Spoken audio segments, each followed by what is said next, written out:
The executive floor of Konghan Group didn't feel like a workplace. It felt like a place where warmth had been deliberately removed. Everything was sharp, precise, untouchable. The obsidian floor gleamed like a dark, silent lake, reflecting the muted glow of expensive lighting overhead. Even footsteps seemed to hesitate here, as if afraid to disturb the stillness. At the center of it all sat Kong Jinwoo.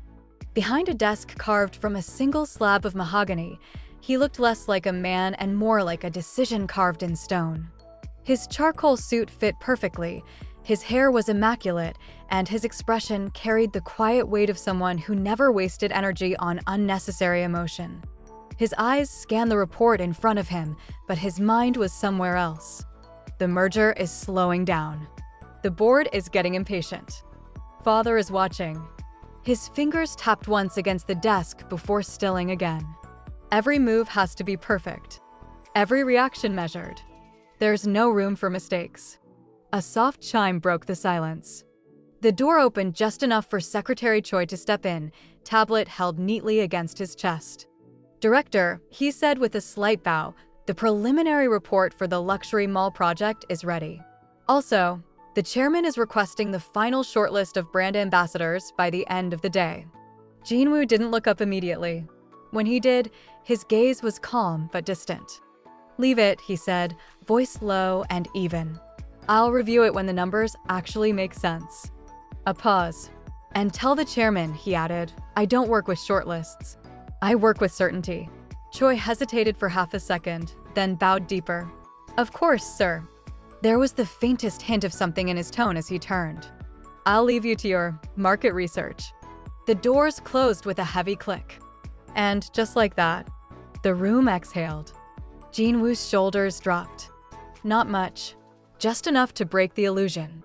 His hand moved quickly, too quickly for the composed man from seconds ago, as he reached beneath the desk and pressed a hidden latch. A compartment slid open. Inside was a second phone. Bright, neon pink, covered in glitter. A complete contradiction to everything he was supposed to be. He picked it up like it mattered more than anything else in the room. Market research, he thought dryly. If they knew what I was actually doing, I'd be out of this building before dinner. The screen lit up. An auction app. Flashing red. Final call. 30 seconds. His posture straightened instantly, tension snapping back into him. But this time, it wasn't corporate pressure. It was something far more dangerous. Emotion. On the screen. The Elysium collection. Full set of Hana's debut-era photo cards plus hand-signed Polaroid plus original stage-worn ribbon. His breath caught. 40,000. He muttered under his breath, eyes widening. Are they insane? His thumb hovered over the bid button. Do these people even understand what that ribbon is? He whispered, frustration rising. She wore that during her first #1 win. The timer ticked down. 25 seconds. His heart was racing now, faster than it ever did in boardrooms or negotiations. This is ridiculous, he told himself. $50,000. That's a car. A property investment. A beat. Or the only complete Elysium set in existence. His thumb moved. Decisive. Sharp. The screen updated. New bid, $50,000, Sola_vibes. The countdown began. 3, 2, 1. Congratulations. You're the winner. For a moment, there was silence. Then, yes, a grin broke across his face, completely unrecognizable from the man he had been minutes ago. Try competing with me, Hana_lover99. He leaned back in his chair, exhaling like he'd just survived something life-threatening. It's mine, he murmured, almost reverently. Finally, $50,000. Gone in seconds. And yet, it felt worth it. More than worth it. He scrolled through photos, high definition, carefully saved, memorized without even trying. Hana. His expression softened in a way no one in that building had ever seen. The way she hits that note in starlight, he murmured quietly. His fingers paused over the screen. And that look she gets when she's exhausted, but still pretending she's fine. His chest tightened, just slightly. She's real. even if she didn't know he existed.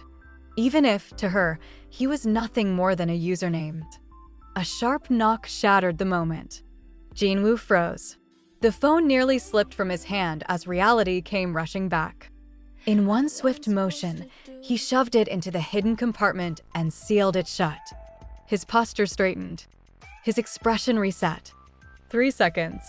That's all it took. Enter. Secretary Choi stepped in again, this time with a noticeable urgency. "Sir," he said, slightly breathless, "there's been a development. Luminous, the group you've been monitoring for trend analysis." A pause. "They've lost their main sponsor.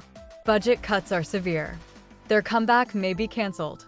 Something dropped inside Jinwoo. Hard. The director in him responded instantly. Poor management. Weak positioning. Predictable outcome. But another voice, quieter, sharper, cut through it. "Cancelled?" His fingers tightened slightly against the desk. "Hana." Then, he stood. "I see," he said coolly. "Unfortunate."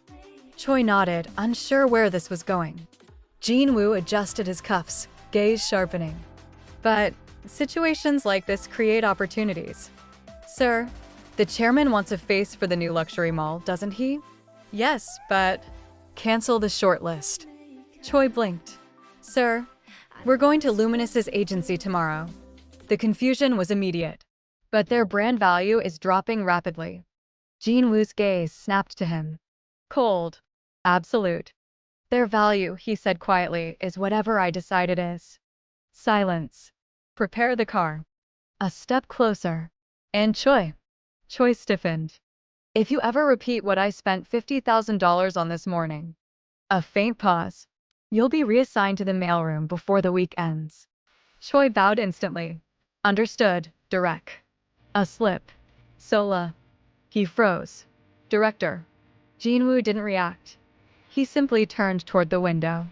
Seoul stretched endlessly below, alive in a way his world never allowed itself to be.